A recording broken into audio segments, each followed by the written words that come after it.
The village of Polemi appears to be idyllic and peaceful, but it was also home to a gruesome concentration camp, notorious for the horrific and inhumane conditions suffered by some 400 Greek-Cypriot detainees.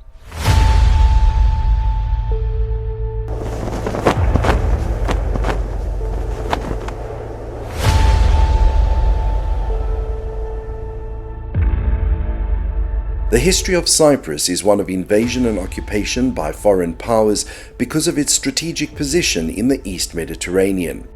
Cyprus had been controlled by Great Britain since 1878, and efforts to achieve independence were suppressed in the early 1930s. In the 1950s, however, the National Organization of Cypriot Fighters, known as Eoka, launched a campaign against the British rulers for Enosis, ultimately leading to Cyprus's independence in 1960.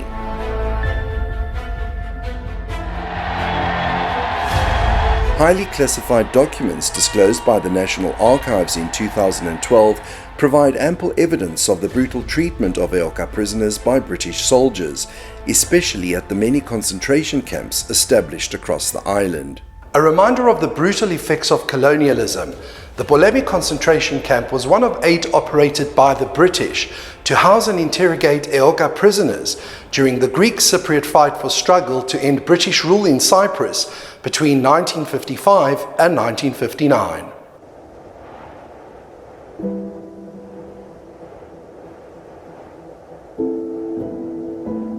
The Polemi Concentration Camp or detention center opened towards the end of the conflict in August 1958 and operated for just over 100 days. Surrounded by barbed wire, Polemi's prison camp was known for its violence, cruelty and torture to which the prisoners were subjected. Inside, an uncanny silence migrates between the rural present and Cyprus's turbulent past. A memorial wall features a display of registration photographs as prisoners were marched in front of a camera and forced to stand as they were processed into the camp and given a number.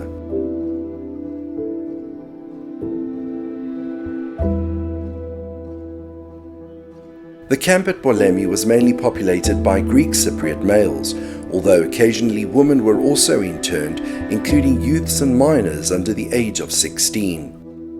Often held without trial, prisoners were compelled to live in tents and permitted to move around the small yard for limited hours during the day. At night, members of the British Army would often enter the tents and mercilessly beat up prisoners, keeping them awake by firing shots and throwing stones. In 2004, the site was converted into a war museum, serving as a reminder of the horrors perpetrated under British rule and acting as a vehicle of historical exposition, educating subsequent generations about the lessons of the past.